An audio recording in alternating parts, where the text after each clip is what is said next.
This is Studio 809.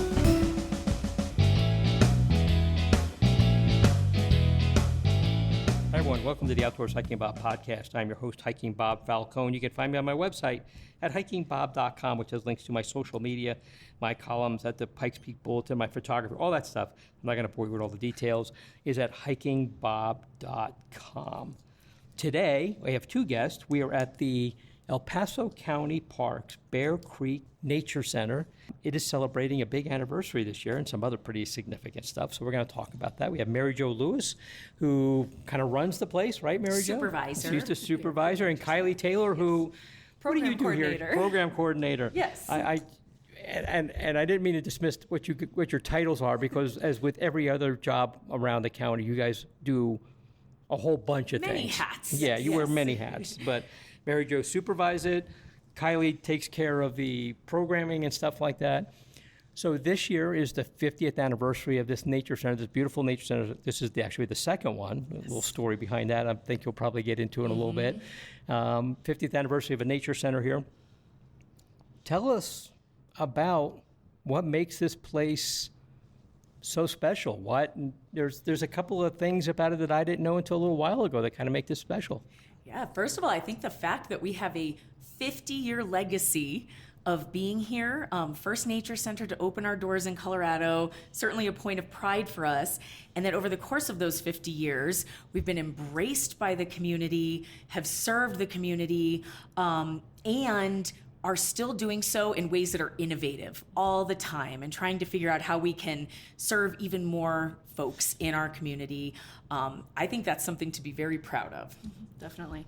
And our mission at the Nature Centers is to connect people with their natural and cultural resources and inspire them to become stewards. So being part of this 50-year legacy and looking back on all the ways we've done that in the past, now in the present, and all the ways that we're looking forward to that in the future too, I think has just been a really fun way to engage with the 50th anniversary too. So this nature center is 50 years old, and Mary Jo, you said it was the first one in Colorado? First. Which I think people would sit there and go, well, Colorado's been a state for 150 years.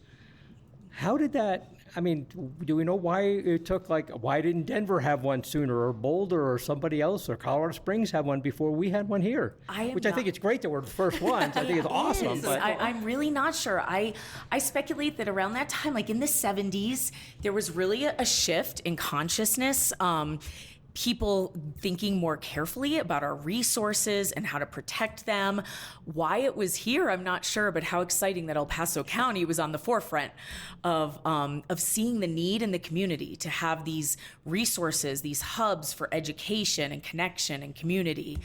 Why it was us first, I don't know, but I'm thrilled that it was. Oh, absolutely, yeah.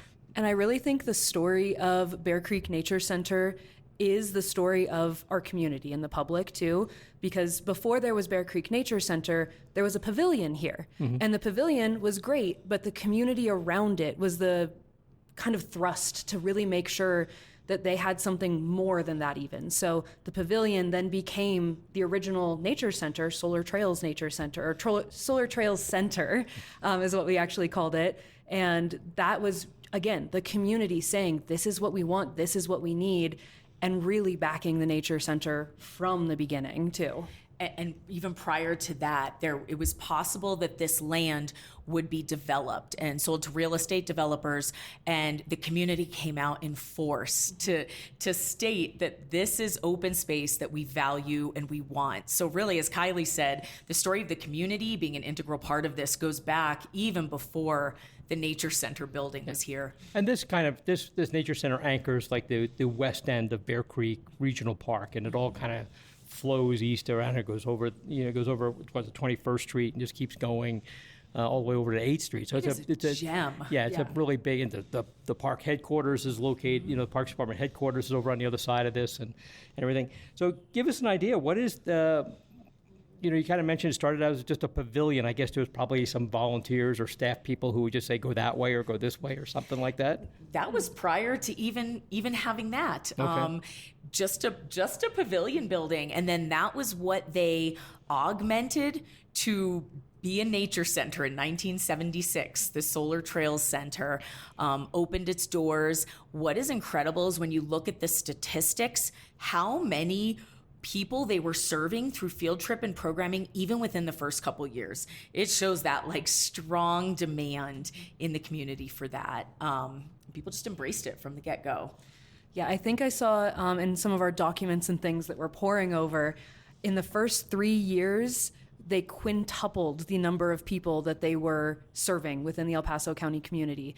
And back in 1976, we were a lot smaller of a community. So for that many people to be so invested in this so early on was, again, just kind of astounding to see. So we're happy to be part of that legacy. It's very cool. I'm thinking the Colorado Springs population back then was probably a third of what it is now, if not even a little smaller. So to get that kind of community involvement when it was a pretty small town at the time is pretty impressive. When it first opened as a pavilion and then went to, I guess you'll tell me when it actually was a building here, was it you come in the building now and there's all kind of displays and there's a lot of history and you have a meeting room, you have all that the amenities you normally would find in a nature center. Fountain Creek is similar. Was it that kind of a thing at that time when it first opened, or was it just more of like a meet and greet visitor center to kind of guide people, or did it actually have displays like that when it first opened? It did. They were done in-house. I was recently speaking with a staff member who was here in the late 70s, early 80s, and she talked about how their staff put everything together in-house. But they did have displays, they did have exhibits. We still have a taxidermy bear in our basement that we affectionately call Roller Bear because she's on wheels. She was here from that early inception of the Nature Center. So there were educational aspects even within the building for people from early on, even though it was done maybe in a simpler and more organic way. I'm sure the whole science behind displays, besides the fact that technology is obviously just leaps and bounds, but the whole science about how things were displayed. Kylee, maybe you could tell us about that, has changed over the last 50 years. Yeah, absolutely. So something that we really rely on here at the Nature Centers is a practice called interpretation.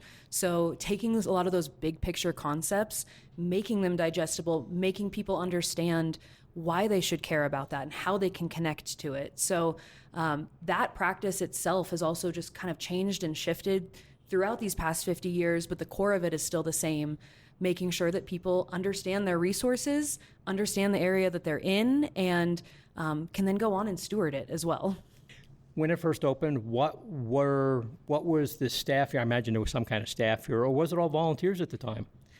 Yeah, so it was a staff of 6, actually, in this much smaller building than what we have now, but they were taking these education programs, not just here at Bear Creek, but taking them all over the county. So they were programming at Fox Run Regional Park. They were going to community events. They were going to schools. They had a mobile outreach van that they were able to take all of this cool stuff to people and meet people where they were at, rather than asking them to, again, when Colorado Springs was maybe a little bit of a smaller town, go all the way across the county to get to Bear Creek. They were bringing it to them, which is such a cool thing to see people engage with too. So that's a big reason why a lot of those numbers were quintupled. We were able to reach people where they were at as well. Okay. And what were they, I guess what I'm looking at is it a lot like what you're still offering now, like the different wildlife you might see and plant life and things like that? Is it similar to what this great place still does? Similar, and there are still puppet shows that we are doing today that were written back then, but yes, a focus on like place-based education. Okay. So we have a variety of programs. We've added programs. We now have geology field trips, Ute STEM education programs that we didn't have back then, but at the heart of it has always been connecting people to the local resources here. So you've seen some update and shift, but I really feel like the heart of the programming has remained the same over the years. So you mentioned it's local based, so I imagine the programming you offer here would be different than what you offer like at Fountain Creek, which is more it's more of a riparian type of thing. You've got the ponds there, and you've got I mean, I know for photography, you got great birding that you do there, though you have some here, obviously. You have a creek that runs through here. But I imagine the programming is much different there than it is here. Yeah, absolutely. And I think one of the cool things with them having that mobile outreach van was they were able to tailor it to those specific ecosystems and habitat types. So when we're here at Bear Creek, we're talking about the foothills ecosystem and that intersection and biodiversity between the plains and the mountains. But down at Fountain Creek, yeah, they're going to be talking more about like our wetland and riparian habitats, and they're going to have different species of animals, different species of plants and things too. People connect to it in a different way. So when they were taking that mobile outreach van up to Fox Run Regional Park, you're interpreting a different kind of habitat and you have to kind of adjust that. But yeah, like Mary Jo said, I think it really just stays the same in terms of we're really trying to connect people to the amazing resources we have here in El Paso County, and make them just a little bit more aware of that too. And I think all of the education that we're talking about, really the goal is to inspire and to empower people in their educational activities. So we try not to be sage on the stage. It's doing things that are hands-on, that are encouraging people to do their own observations and learn from that. And we kind of can facilitate and guide those experiences, but that is the heart of the interpretation process that Kylee was talking about. Yeah, nobody just wants to be talked to. Exactly. You know, we gave up lecturing when we got out of college and stuff like that, right? So we just want to see things and touch and feel them and see them and have demonstrations on that.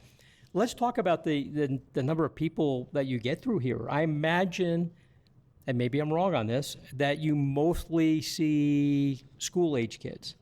Is that a fair assessment, or are you seeing more adults now come through?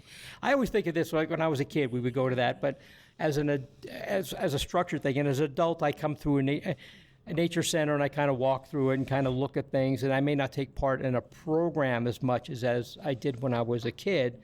And sometimes I come here and I don't come into the nature center because I'm going for a hike and I kind of know where I'm going. I should probably stop through more often because, as we saw, we'll talk about it a little bit, things are changing here. So what kind of numbers are you seeing? What kind of numbers of kids, and what are you doing with adults? So I think it is fair for you to say that the bulk of the education that we do or visitation are that kind of elementary age, even preschool and families is a big part of our visitation and our program participation. But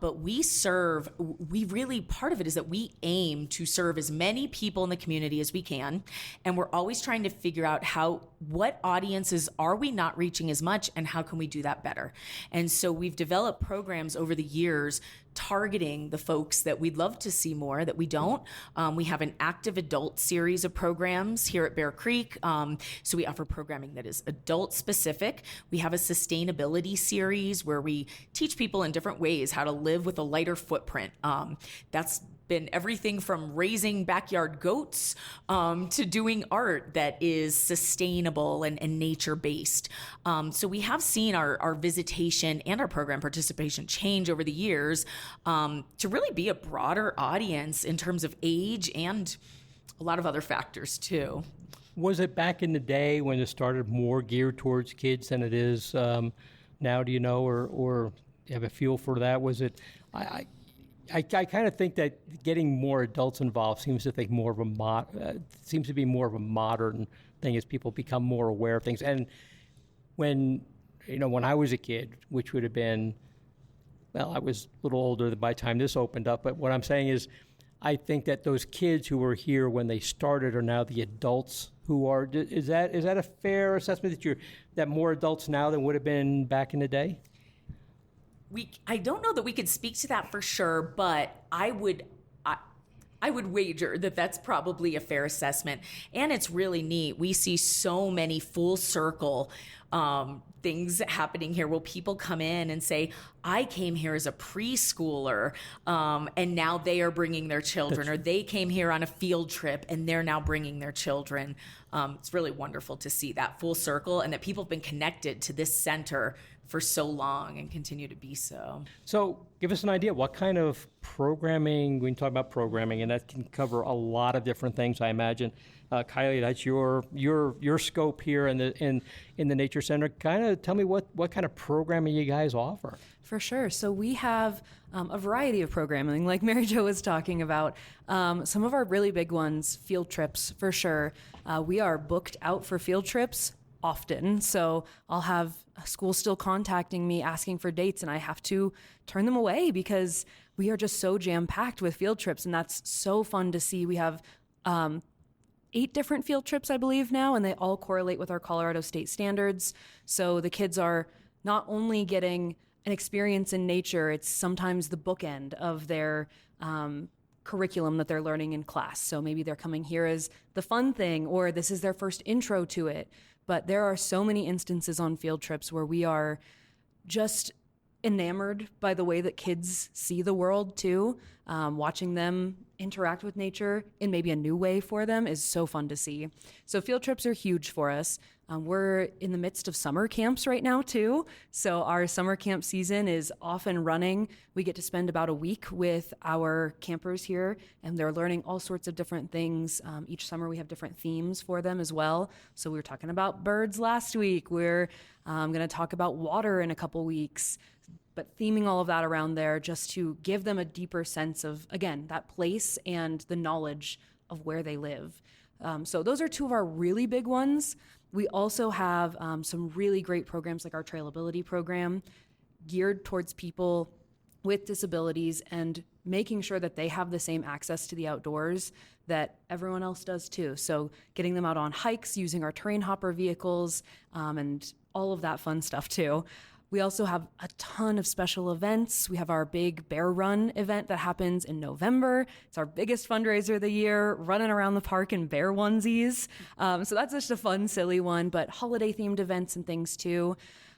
Special events are great for that one. And I would say we also just have a ton of public programming, again, geared towards majority of people that we are going to have here in El Paso County. We have programming for adults specifically. We've done programming for literal 6 months old through 2 years old, doing programs for littles, seniors, adults, families, everyone in between. Definitely always check out our programming because there's a lot going on here all the time. And I think one of the reasons that we're so successful in being able to offer such a wide range is that we have this invested, wonderful community of community partners that are happy to come here and lend their expertise. Bob, you have led photography workshops here. So we really tap into these great community partnerships that we have, and it enables us to expand what we're able to share with people that maybe isn't our own area of expertise. But we work with the Pikes Peak Beekeeping Association. Colorado Parks and Wildlife will be here again this Saturday doing a wonderful bear aware station. So that the community that we have here just enables us to expand our reach in an incredible way. And we probably would not be able to do as many programs as we do without our volunteer base. So Bear Creek Nature Center opened, or Solar Trails Center opened in 1976. And the year after, the Naturalist Docent Organization was started as well. So mostly starting then as a volunteer-based organization. But again, going back to that community investment in Bear Creek, it's crazy to see how quickly after a nature center like this opens that there is now, boom, immediately a friends group also that is supporting us financially, supporting us with volunteers, giving their time, helping us lead those field trips so we can continue to serve more of our community as well. Let's talk about the genesis of the building that we're in. Mm-hmm. It started as a pavilion. Then it was a building that was built on the same site where we're at now. Mm-hmm. Tell us what happened. Sure. So even prior to what you're referring to as what happened, in the 90s, they did an update to the Nature Center to serve the growing population. And then sadly, the tragic part of the story, in 2000, that original building was burnt in an arson fire. It was a total loss. Such a sad part of our story. What is incredible is the resilience even within the first few hours of that happening, the staff at the time sat and watched the building burn and said, what will we do now? But really were planting their own seeds of what will we do now? That ended up being a module trailer in the parking lot for a couple years, where they still hosted field trips. They were sitting in the parking lot doing puppet shows for groups of children. The building was destroyed. The heart of the mission carried on as strong as ever.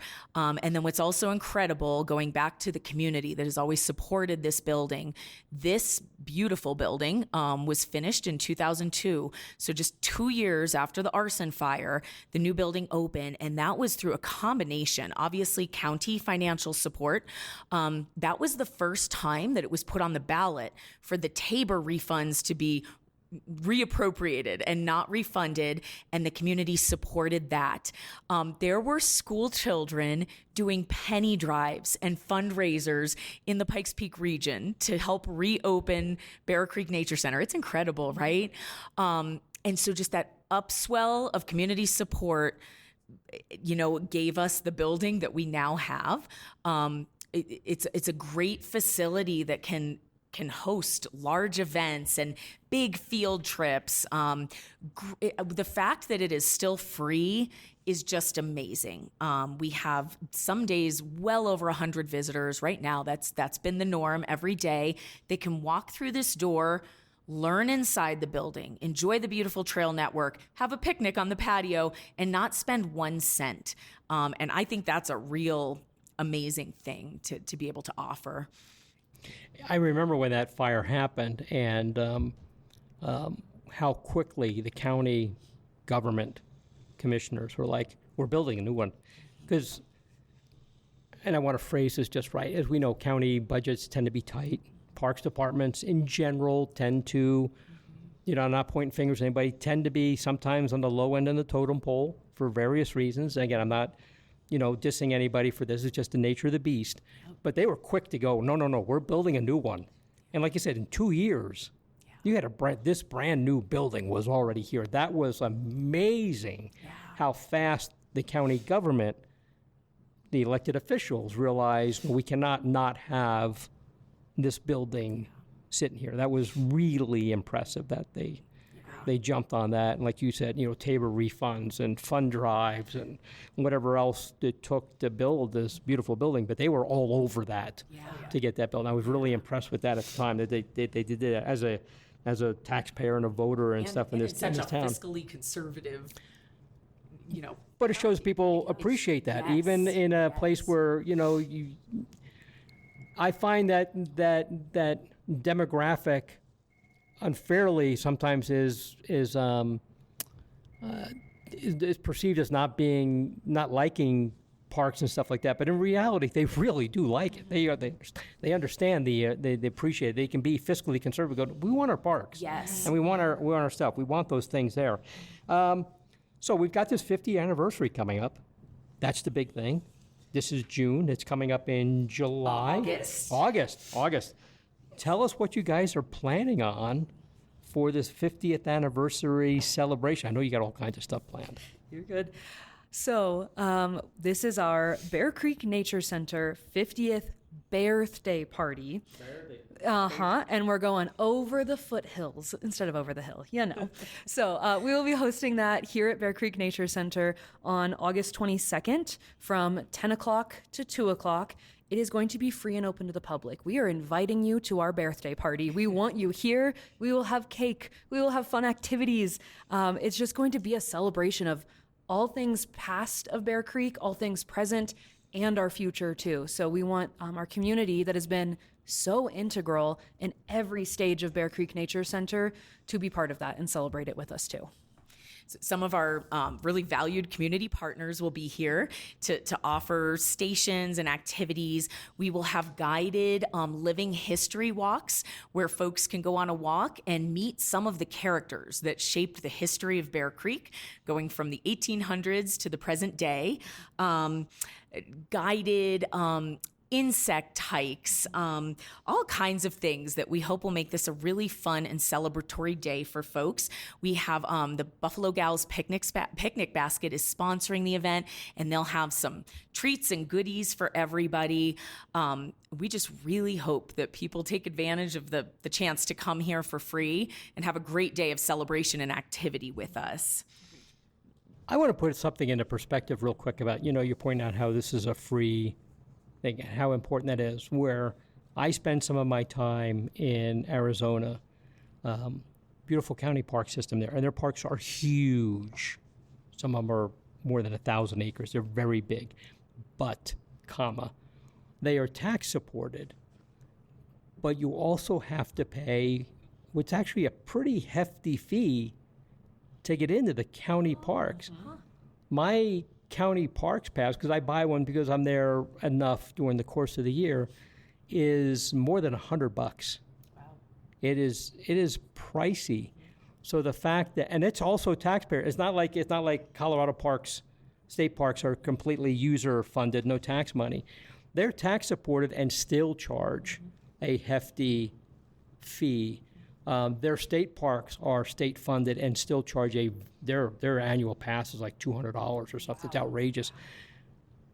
The fact that we have this gem and all the county parks here and the Fountain Creek Nature Center that are free to use. And I mean, I imagine that if you have an event, there's probably fees for events, but just to come in and visit and walk the trails and see the displays, that it's free is just outstanding. We think so too. Yeah. Oh, I'm sure you do. I think it's great. Tell us more about the history. I mean, you guys have any more? Tell us more about the history. You've got this whole thing over here. I know Kylie's been looking at this thing.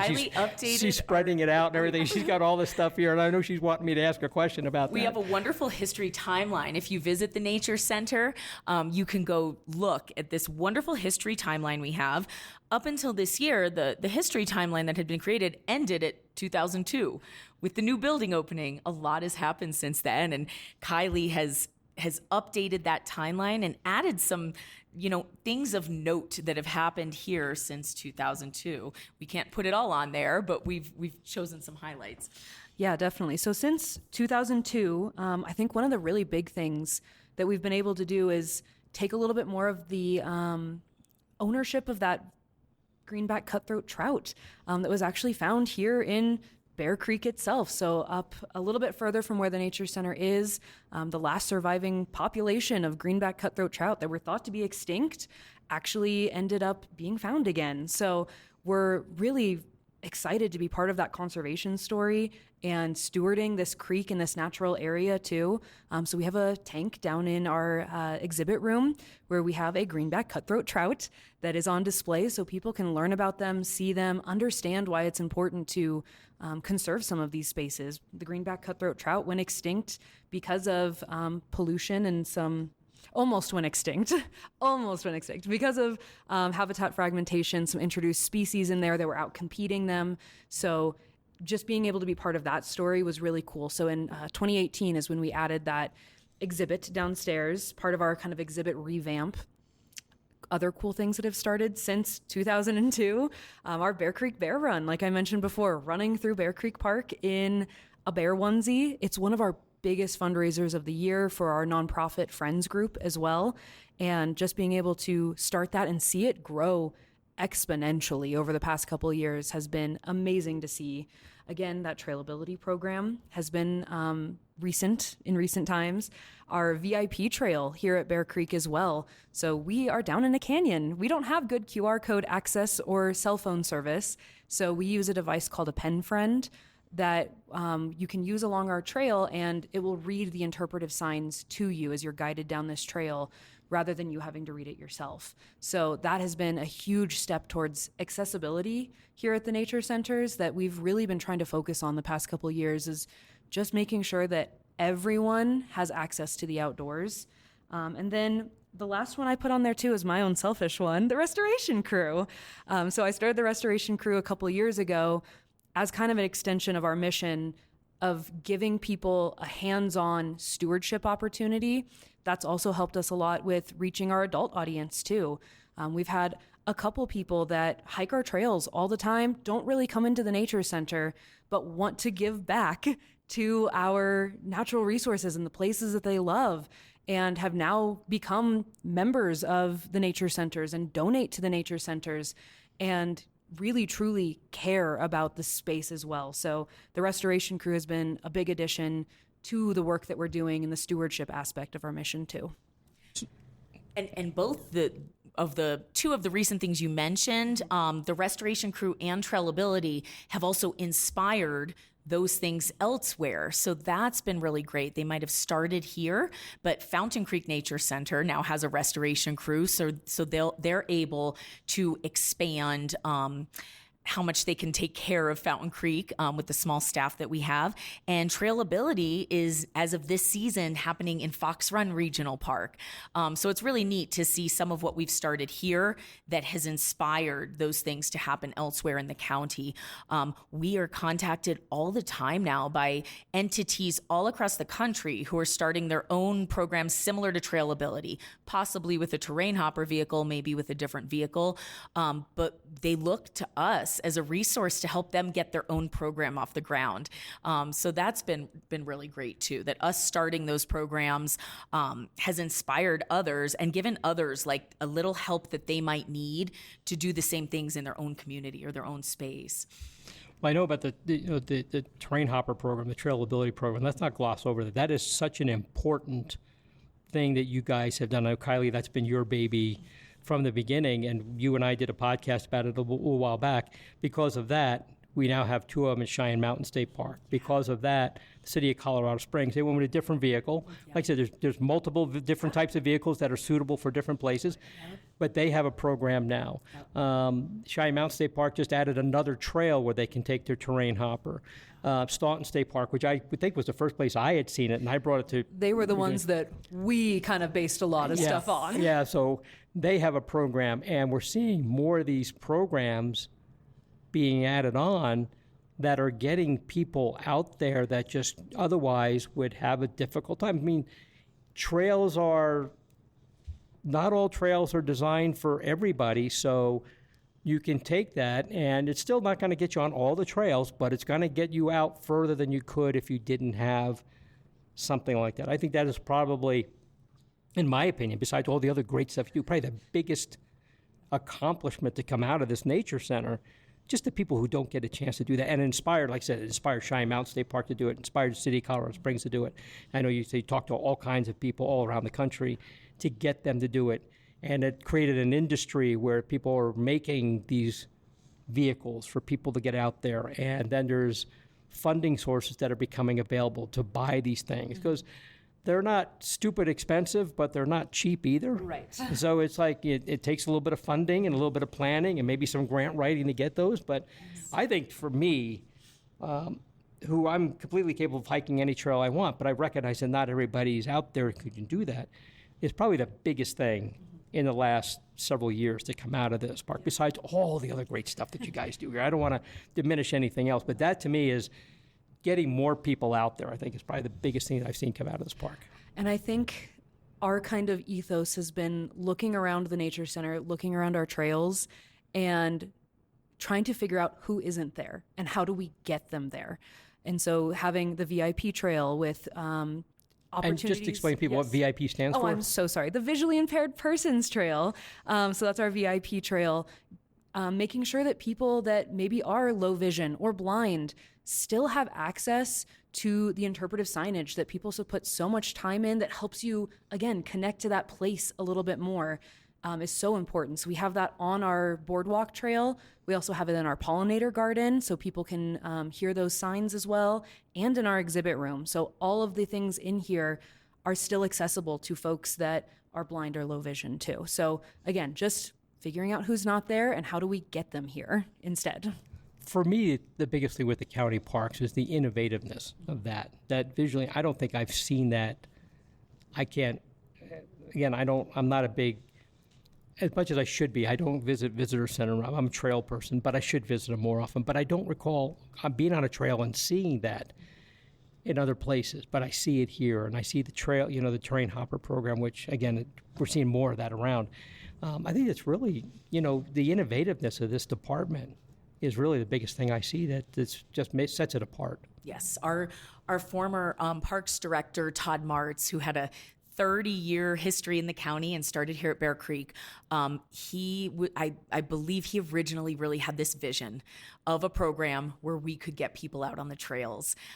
We looked at different vehicles, and then what ended up happening was a wonderful contact with the Independence Center and then support from them. So just another example of the community partnerships that bring so much more to life. And we have all been excited to just get that program off the ground, make it better all the time. We're always getting feedback from the participants and then improving it based on their feedback to make it more comfortable for everybody. So we have the big event coming up on August 22nd, 10 to 2 p.m., 10 a.m., 2 p.m., here in the park, here in the Nature Center. Sounds like it's going to be a blast.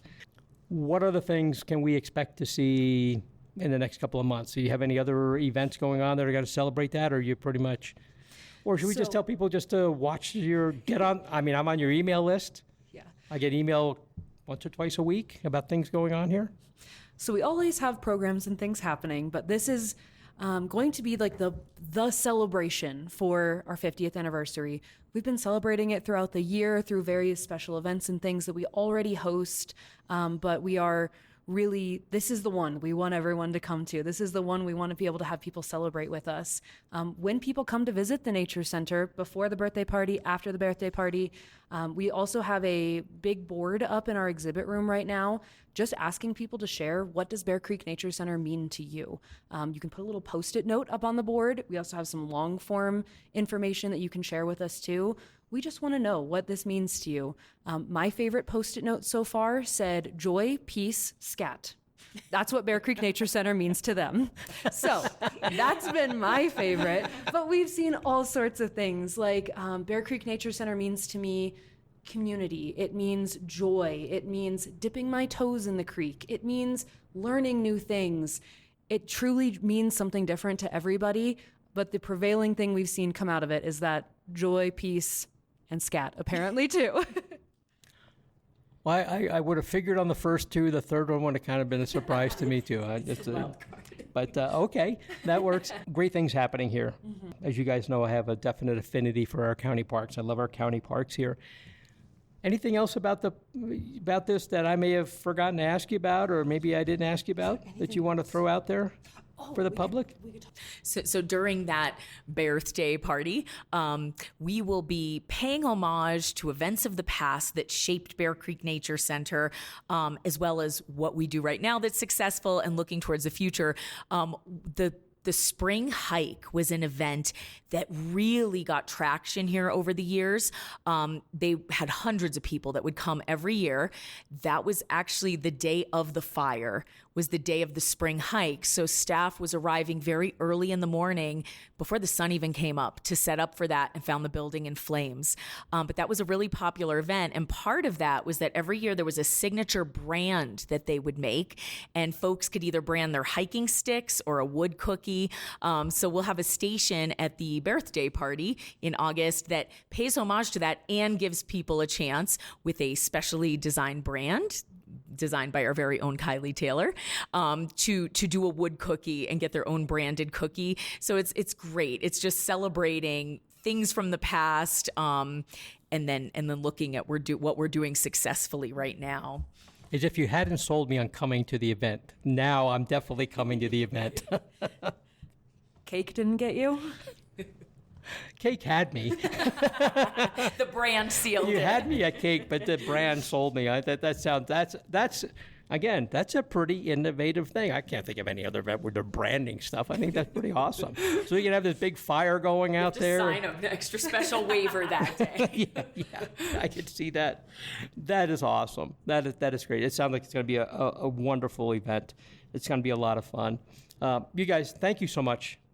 Not only for what you do, but for spending time with me and talking about this and having just this beautiful space for people to come and visit. I love this nature. What I really like about it is how it just blends right in to the surroundings. It's down in this little bowl. You can hardly see it from the road, but then you come down here and here's this Here's this building. You know, we have this great building that blends in, and it's got a lot of space. And you're working, as Kylee was showing me earlier, by the time the celebration comes about, there's a whole new display going up in one corner of it. You took out old display, you're putting in a new one. I'm not going to tell you what it is because I want you all to come out and see it. When will that be done? It'll be for sure by the then. birthday party. End of July is the goal. Okay. So this beautiful new display. I'm not going to give you any details about it. You can come here and see it in progress.